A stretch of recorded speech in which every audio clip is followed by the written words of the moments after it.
Hi, I'm Dave and welcome to the ADSR Tractor tutorial course. In these videos you're going to be learning every single element that Tractor has to offer. You'll have the knowledge to be able to go from installing the software, setting up your preferences, all the way up to 4-deck mixing, stems and even MIDI mapping. So I hope you enjoy. In this video we're going to be looking at how to install our software and how to set up our preferences. The first thing we're going to need to do is install the software. So if we just go to Google, type in native access, and it should be the first one up the top, and it gets to a page that looks like this. You just need to then download your chosen Mac or Windows. Once we've installed that, we can load it up, and it should look like this. Pop in our password, and what's going to happen is you're going to get a list of everything that you've got installed, or you've got available updates, or not installed.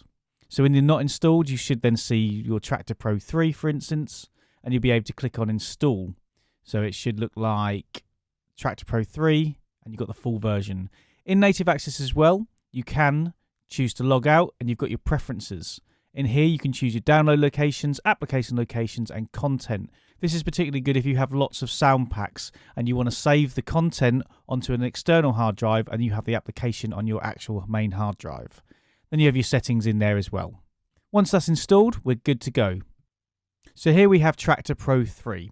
So the first thing we need to do is set up our preferences, and I'm going to take you through that right now. If you get stuck at any point in time, we can always reset it, which I'll show you at the end. But to find preferences, we can click on the cogwheel at the top, and let's start at the audio setup. In here we have our audio device. Now if you have a controller with a sound card built in, for example the S2, the S4, the S8, etc., you can then choose it from here. Next we have our sample rate. Sometimes it's fixed to 48,000 Hz. Sometimes you can select between 44,100. Don't be too worried about this, but if you're not sure, 44,100 or 48,000 is not a problem at all to choose. Next we have the buffer size. This is the latency. So this is the time it takes for you to press a button to then activate it on the software. It also helps with loading. Now, if you look at the top here, we have our load meter, which is our CPU usage. What that means is if it goes fully up to the top, your computer could potentially crash because everything on your computer is being used by Tractor. So we want to make sure that Tractor works as efficiently as possible, but we want to make sure that it doesn't crash the computer as well. So we can adapt this by using the buffer size. Now, obviously, we want the smallest latency possible. So therefore, we'd think, well, why don't we just drag it all the way to the left? Now, instantly, you can see up in the load that it's flickering quite a lot. Now, because it's nowhere near the halfway line, it's not a problem at all. I could actually leave it at 64. But this is where you need to balance your computer spec with your actual speed and what you're happy with the latency. So with the buffer size here, you can take it all the way up, and you see it's static now. Okay, the problem is 87.3 milliseconds is quite a long time between pressing play and actually reacting on your hardware. So I like to keep mine at the factory default of 512. And that I've never had an issue with that no matter what computer I've had. But again, this is where you need to look if you get a load issue. The phono line and routing, this is where you use your timecode vinyl, CDJs and HID mode. In here, if you had, say, turntables selected, you'll be able to see the input channels of this. And on here, you can just virtually swap channels. So if you physically plug something into A, which should have been in B, instead of unplugging it, you can just virtually swap it. Down here, this enables multi-core processor. And if you've got a multi-core processor, you might as well use it. It helps with the running of Tractor. Next, we have the output routing. If you have a physical unit, say the S2 or S4, it's external, but because it's USB'd, it's actually classed as internal. So if you're using any DJ controller, it will be internal. If you're using an external mixer, for instance a Pioneer or an Allen & Heath, then you want external. And again, timecode will be external as well. So you would then choose which one you want. And if you notice, if I drag this down or over to the side, this is internal. And then if I click external, it completely disappears because you're using the external hardware. But for these lessons, we're going to be using internal mode. Next, we have the output monitor and the output master. With the output master, they are the plugs that go from, say, your controller straight to your speakers. And with the monitor, that's for your headphones. You can then choose mono on both as well. And then we have an output record. Now, I'm not going to change the output record on this because we're using internal. We're going to use the mix recorder, which I'm going to get to in a bit. Then we have our input routing. As you can see, I've got input deck A as the roadcaster, and you can see my feed in there. Obviously, if I was DJing, I wouldn't have the roadcaster picked. I would have an S2, an S4, and then you'd see a difference in there, and it would show actually not connected.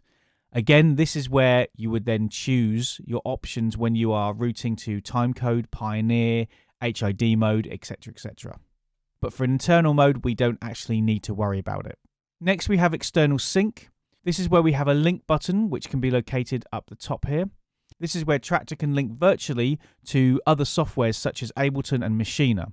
For now, we're going to leave that as is, and we're going to go straight onto the timecode setup. I should have mentioned before that Traktor Pro 3 has a DVS built in, and what I mean by that is on the Traktor Pro 2 version you had to upgrade to Traktor Scratch Pro and not Pro, where you could then use your time codes. But actually in Traktor Pro 3 you don't need to upgrade anymore, so it will always be an option for you if you want to buy timecode vinyl. In here would be where you get your feed, and we will look at this later on. Here we have loading only into stop deck. I find this really important because if we're playing a song and we get a bit carried away and we load another one on top, it will actually stop you loading it in. Now that's really important because if I now turn it off, look what happens. We're playing the song and I load a song up and it instantly will stop that track and load another one.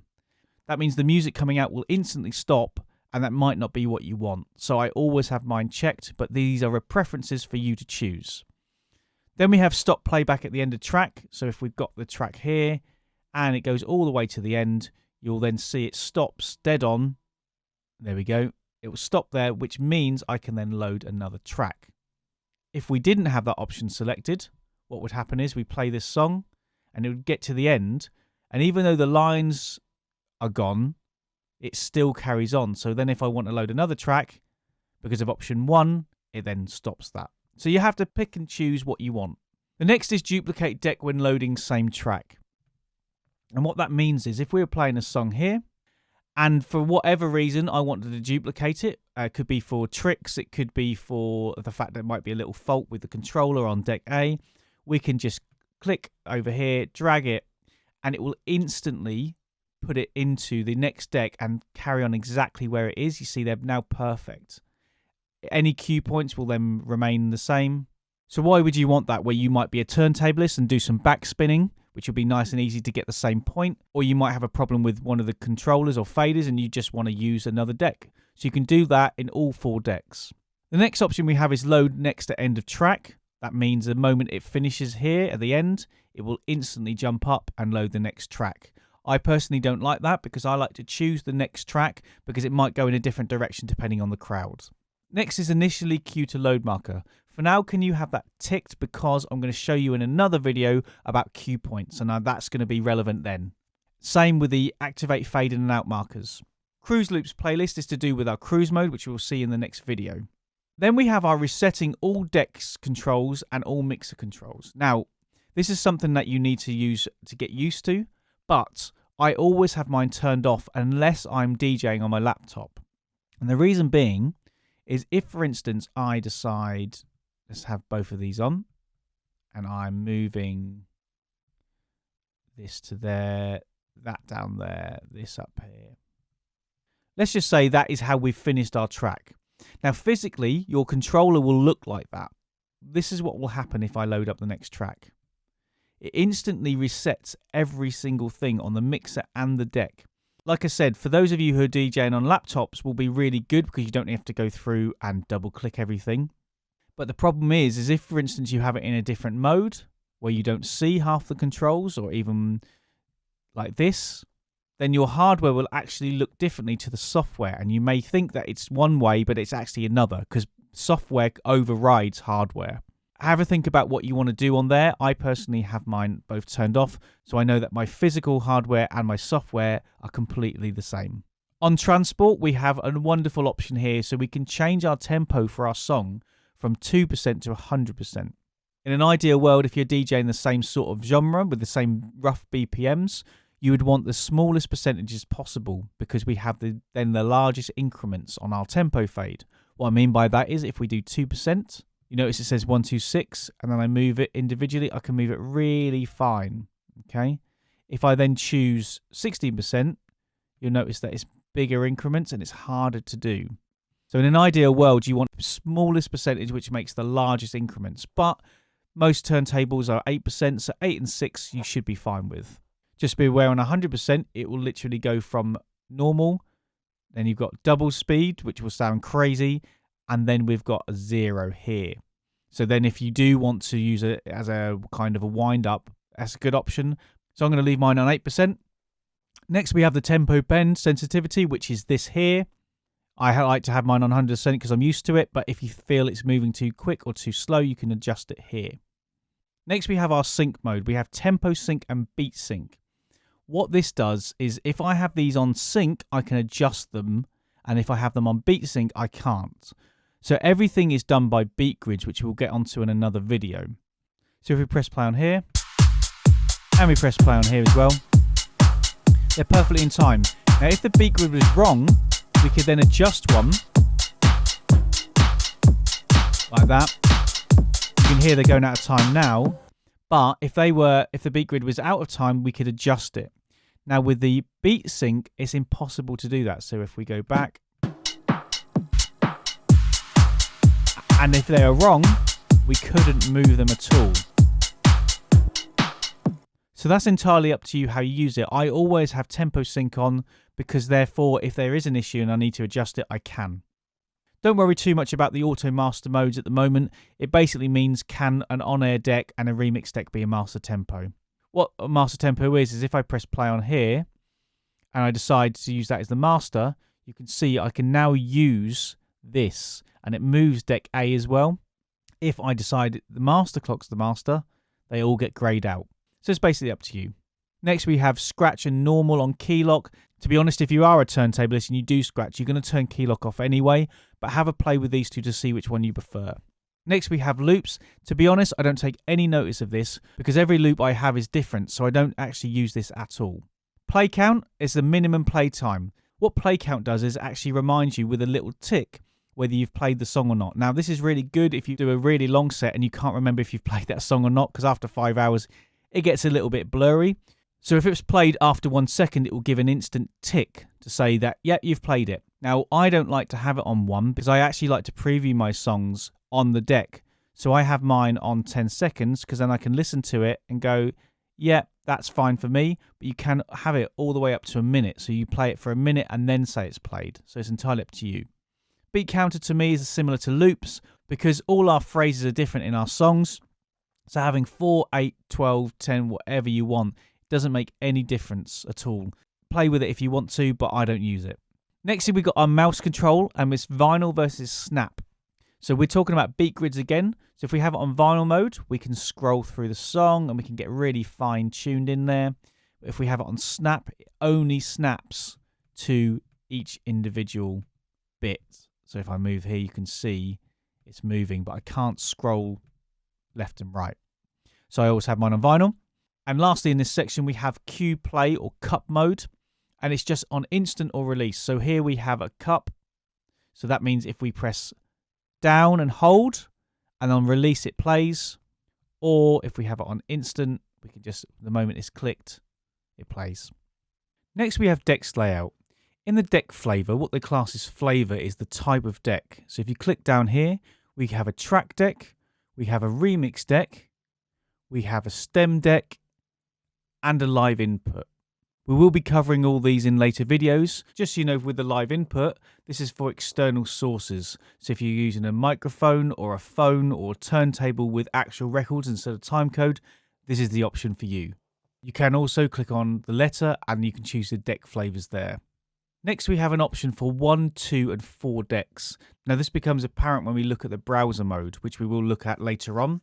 But just so you're aware, when you choose an option up here, you can then choose different options for each section. If we do have it in 2 decks, you can go from micro, small, essential, full, advanced, parallel slim, and full. Now, if you do have it on micro and you don't want to have to keep going into preferences, You can just double click at the top of either one of these. Double click, and it cycles through them for you. Next, we have our tempo fader, so we can choose to have this shown or not. Then we have our platoscope. So if you're going to be using timecode, you can have it on minimized, platter, so you can see it rotating, or your scope. I personally like to see as much of the waveform as possible, so I have that turned off. And if I do need to check it, then I'll go back into my timecode setup up here. Under miscellaneous, we have grid mode. Now, this is something that can be really handy for you, or you just get annoyed with it. But you can choose your grid levels. So what I mean by that is you see these white lines here.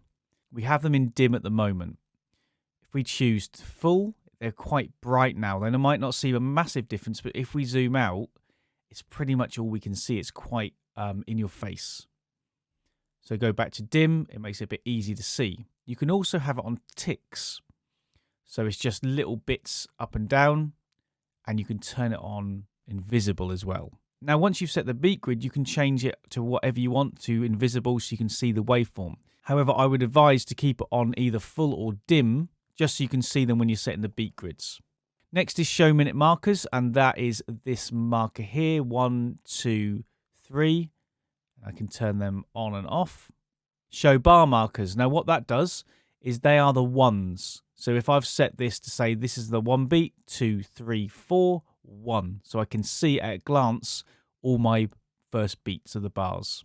In color mode, we have ultraviolet, infrared, X-ray, and spectrum.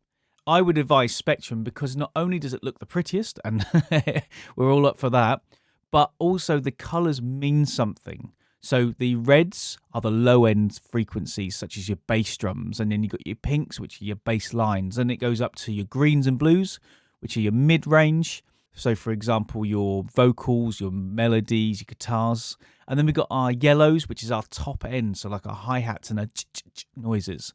That means I can glance to the bottom here and see that there is no bass drums at all. And I know that because the waveform would show red, whereas here, we've got bass drums and bass lines in. So it's a really good way of visually seeing what's going on in the song at any point in time. And lastly, we've got deck header. We've got show cover art, which is at the top there. And then we've got show phase meter. You can have these turned on and off. It's completely up to you.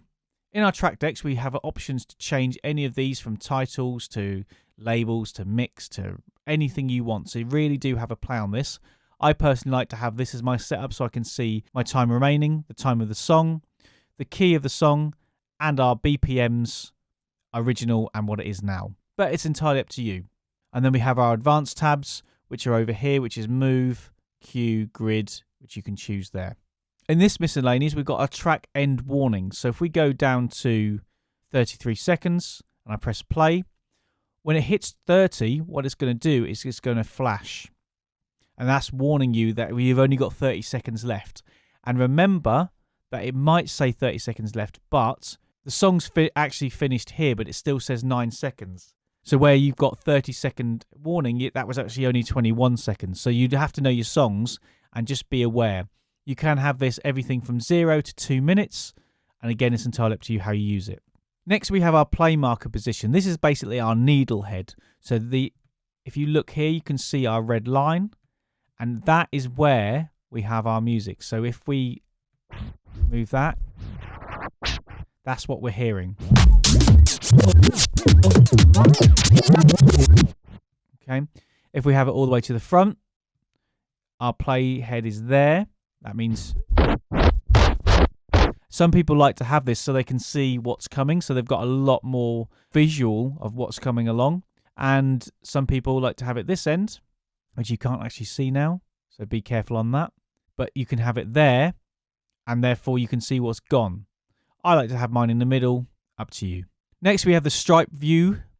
Here, this is the stripe view. And if we have it on record or track, that will change the size of this depending on how long the song is. So if it's 7 minutes here, if it was only 3 minutes, it would only take up this much space. But you might as well stretch it all out. And then we have our default zoom. So we can now choose this default zoom to where we want to do it. We're going to come back to remix deck options because we're going to cover that all in one go in one video. But these are my preferences on here anyway, just so you can see. Now we go to the mixer.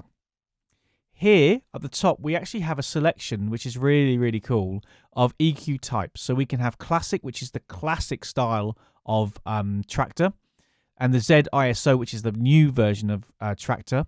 Then we have emulators. So if you liked the Pioneer DJM 600 or the Pioneer DJM 800, we can have them here. And then you've got the Nuo Ekla, and then you've also got the Zone, Allen and Heath options. So for example, if we press play, that's how the Z ISO EQ works. And if we have it onto the 600, you can hear there's a big difference on how it sounds. So this is where you need to go on there and have a play. The one I do need to point out, however, is the Zone. This then adds a mid-high and a mid-low to your selection.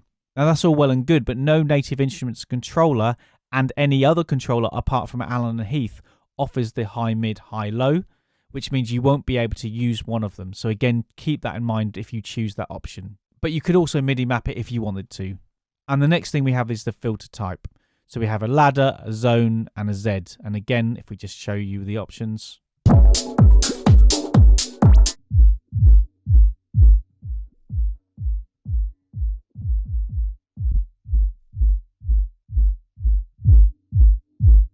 Okay, they might not sound that much different on your headphones, but when you've got it on big speakers, it does make a big difference. So have a play. Now we look at the mixer effects. So where I had a filter before, I can actually change the mixer slots.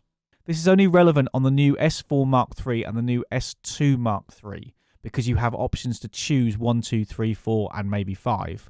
So you can then choose whichever one you want. There's 9 to choose from. It's entirely up to you. If you don't have that option, this is just works as one function and then you can change them. So this is 1, 2, 3, 4, and the 5th is filter. So you could then change this to barber pole, and then if you drop down, you can see barber poles at the top. And then we have the auto crossfade time. What this means is when I press this button here, it will decide how long it takes. Now this is a really good option if you're DJing directly on your laptop and you want to move it over but do other stuff with your mouse. So for example, if we go back to 1 and we press play here,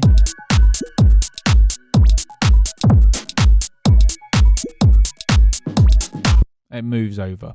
Now, as you may have heard, that's kept the same volume all the way through until the end. That's because of the next option, which is sharp and smooth. This is where you've got the X curve, the boosted X curve, and the tabletop flat curve. And what that means is if I have it on smooth and we move this all the way to this side and we hear it, if I now move this, you can hear it start to get quieter. Yeah, which is like a fade out or a fade in, depending on if you're doing it this way.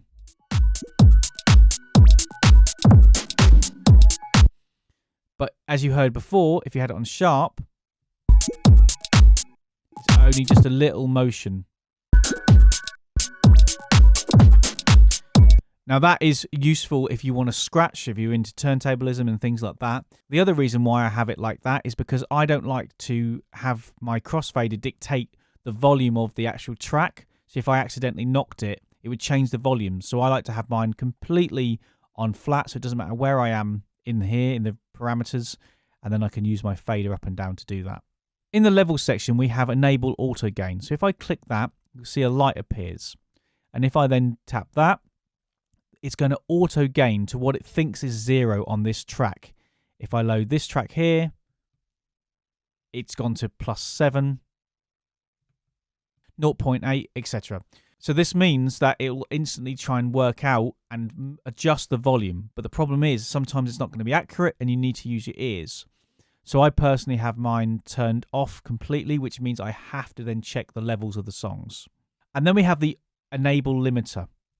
And then we have it in classic and transparent. I would recommend you have this turned on. This means if it goes up to a certain point, it won't get too loud and distort. That's the one thing that is stopping. It's not trying to stop you getting loud because Traktor does go very loud, but it stops you going so loud that it starts to distort.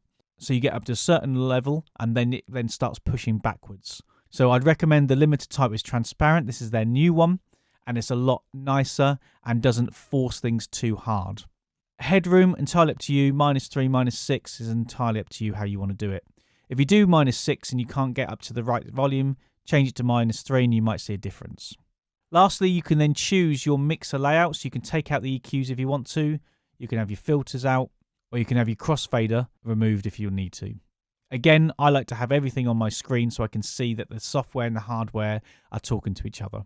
Next, we have global settings. In global settings, we have show global section, and that's this part here, and we can then have that turned on or off, and we can have the left side looking at the effect or loop recorder, or the right side looking at effects and recorder, which is your mix recorder. Then we have our full screen resolution, so we can have that as desktop or whatever you want. Then we have our switch to full screen on startup, and this is a really good option, it's show tooltips. Now, if we have that turned on and we have it hovering over something, it will tell you what it does and what it is. Now, this is a great way to learn, and if you're thinking, what is that again? You can just hover over and it will tell you. When it starts to get annoying, it means you know what you're doing. Then we can have our deck focus on our software hardware, which I choose my hardware all the time because it is our main point. Show value when over control, so if I do that, you can see 0%. If I move it, you can see 39%. Up to you if you have that and if you even use your mouse while you're DJing. And enable deck header warning. I'd choose to have this on. That means if there's any issues, things will flash and it will show you what the problem is. Then we have our usage data, which you can opt in and out of. We're just going to skip over this like the remix decks for now because we're going to look more in depth on this in our effects video. Now we have our mix recorder. Now we can choose to record it internally or externally. If you've got enough space on your hard drive, I would always go for internal. You can then choose your path and then you can have it at any size you want. Now this is a split size and it doesn't stop the mix. What will happen is if you, for instance, have it on 650 meg, when it reaches that, it will actually split it and then start a new one at 650. And that just means you need to go in and then glue them together in a DAW, for instance, or Audacity or whatever you've got to put them back together. I like to choose 2 gig and even a 3-hour mix won't go over that. So it's entirely up to you. Loop recorder. We're going to go on to this in the advanced section, but for now I'm just going to leave it as is. Broadcasting. Now this is really cool. This means you can actually use Traktor and the proxy settings to be able to broadcast live across the internet. Now these settings are quite complicated and we're not going to cover these in the lessons. If you actually look at the Traktor manual, it actually recommends using something like Nicecast or Icecast, which is a third-party software, which is something I use. Be aware as well of broadcasting about copywriting. That's something you would need to look up. Then we have our browser details. This is, if I move this up here, we have our editing, which is down here, and we can change our font size. We can use, Traktor actually has its own font, but if you like, I don't know, Comic Sans or something like that, you can choose that. And you can choose the size as well. And then we have our list row up and down as well, depending on what you like. We have a preview player over on the left-hand side. Now, that's something that if you have an S4, for example, you can drag over and you can load something in there. And then when you hold your play button, you can actually listen to the track. Now, I personally never use this because it's just as quick to load in the deck, listen to it for a second, and then drag it out again. And also, it means it's analyzed. So it's actually better for that. Entirely up to you. Then we have show our cover art at the bottom left. And then we have our favorites playlist, which is this section here. You see that goes on and off. Track info at the bottom there, you see that. And our status error. So it says ready there. Now, if there was a problem, let me, for example, try and load this song. You can see it loads up an error. And I want to see that. So therefore, I have that turned on. Layout Manager is the same as if we go up to the top here and choose this. However, what you can do is you can actually rearrange these by clicking any of these and then you can move them up and down, which means you can cycle through them easier. You can also delete them as well. So if you don't want Essential, I personally never use Essential, but if I wasn't teaching, then I would delete it. So I don't need that. You can also mess around with them. So if, for instance, you have the mixer and you want to take off the crossfader or take off the EQs, you can then save it. So you can enter in here, rename it, and have your own view. But just so you know, you've got your Essential, Extended, Browser, Mixer, Parallel, and Preparation. File Management is a really important tab. This is where you can import music folders at startup, determine track size automatically before analysis, analyze new imported tracks, and show consistency check report. Now I've chosen those 4 first because I would personally have those turned off. That means if you had that, and that turned on, every time you start a tractor, it would do a massive search. Now we'll show you what check consistency means in the next video, but basically they are all analyzing your tracks, and it could take you days, hours, minutes to do. I personally like to choose to do them manually, but it's entirely up to you to have those turned on. I'd just advise to have those turned off. Next, we have analyze new tracks when loading into deck. Now what this means is every time I load a track, it does a lot of different things. It will work out the BPM, it will work out the key, it will work out the length, it will work out the volume, it will work out the beat grids and extra bits and pieces. They're not always right, and it's just used as a guide, just like any software. However, Tractor is really quite accurate with the certain styles of music. For example, house music, any dance music. It's very, very good at that. So if you didn't analyze it, it wouldn't have any of these features. Now you could use that blind if you wanted to, but I personally think, well, if it's there and it does a good job, why not use it? This save created loops and samples we're going to talk about in another video, but for now, please have that ticked and you'll see why later on. Now in our directories, we have our root directory, which you never want to touch once it's been put in. We have our sample remix directories, which you can see our samples and our remix decks and stems there. And we can also use our iTunes library. So as here you can see, you can click the iTunes library. And now you've got the iTunes library. Once you click that, it will actually show you all your playlists that you have in your iTunes. Plus, if you click just on iTunes, you've got all your songs, everything that you have in there. And some people love iTunes, some people don't. But it's a really good way of going into iTunes, getting up a playlist, making it yourself. You can then always find it in your iTunes library here as a subfolder. And then lastly, we've got our music folders. In here, you don't have to have anything, but if, for instance, like me, you always have an SSD plugged in, you can then just click add and choose to have it in there, and it will always look for it. Then when you go to Explorer, you will always be able to see it there. Analyze options. You can choose to have automatic or you can choose a range. I have all sorts of music of all different BPM, so I always have mine on automatic. Set beat grid when detecting BPM is a bit like your analyzing option. Have it on because then you can have your beat grid, otherwise you're going to have to do it manually for every one. And store beat marker as hot queue. Have that ticked because in later videos you'll see why. Lastly, in this option we have displayed in tractor keys. So if you mix in key, we can have it as tractor keys, which is M and Ds. Or we can choose musicals, which is A minor, B flat major, all sorts of stuff. Next, we have our controller manager. This is where we have the brains of all our controllers. This is all the MIDI mapping for all the controllers that exist.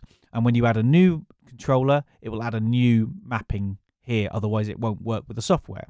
You can make your own. And later on in one of the advanced videos, I'll show you how to do some MIDI mapping. But for now, let's leave that one alone. And lastly, you'll see all your controllers that you've ever plugged in.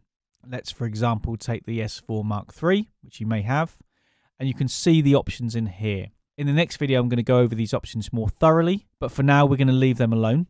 And lastly, we have our setup wizard, import and export.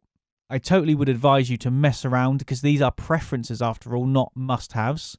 If you do get in a pickle, you could watch this video back, or you could just go back to setup wizard and follow the instructions there, and it will instantly default everything back to the original. You can also, if you really like your settings exactly the way they are, you can export them, and that means you put them on a USB stick, take them to your mates, and then you can put them in their computer, and then you can instantly import them, and everything's exactly how you remember it on your computer.